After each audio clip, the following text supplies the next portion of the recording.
A farmer paid 6 figures for an autonomous tractor. Now it splits logs. This is the $240 million lesson in why humanoids had to come first. An Idaho dealership paid $773,000 for 10 units. They arrived unable to operate autonomously, the one feature Monarch had promised.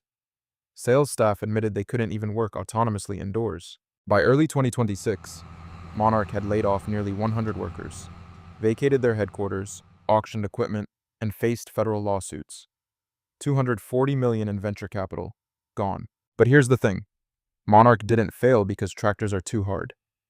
They failed because they tried to solve physical AI from scratch, inside a single vertical market, before the foundational intelligence existed anywhere. Every vineyard row is a novel perception problem. Every patch of mud is a new physics puzzle. Every worker in the field is a safety-critical edge case. Monarch tried to solve all of these simultaneously in one form factor for one market. Here's what changed. The problems Monarch needed solved are now being solved, but not on tractors, on humanoid platforms. Figure AI scaled from 1 robot per day to 1 robot per hour in just 120 days.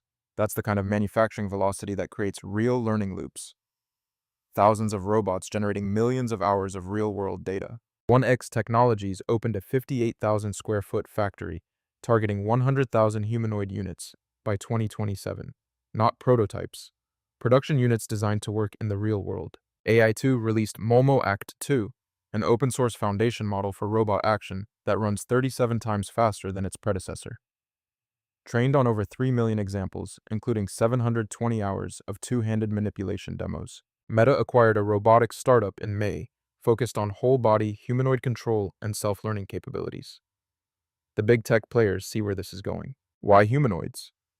Because they face the hardest version of every physical AI problem, walking on uneven ground, manipulating objects with 2 hands, navigating human spaces, reacting to chaos in real time.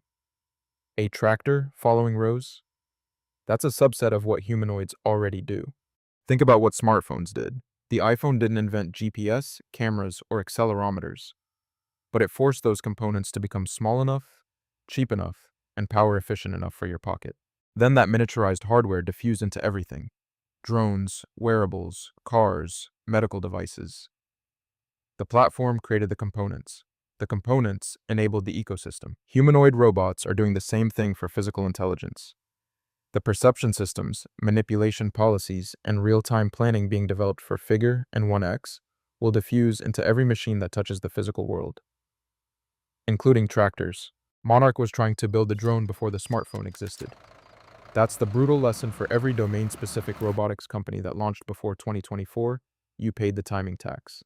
You raised capital, hired engineers, and burned runway, trying to solve problems that were being solved elsewhere, at a pace you couldn't match, with resources you didn't have. Monarch pivoted to Monarch One, an AI platform for autonomous equipment development. CEO Praveen Penmetsa called it democratizing AI for hardworking industries. It's a reasonable pivot, but it's also an admission. The intelligence layer had to come from somewhere else. Autonomous tractors will exist. That's not the question.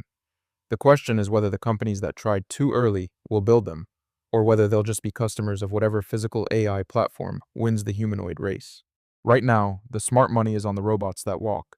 Subscribe to the Humanoid Brief on YouTube to stay ahead, and read the full breakdown at thehumanoidbriefing.com.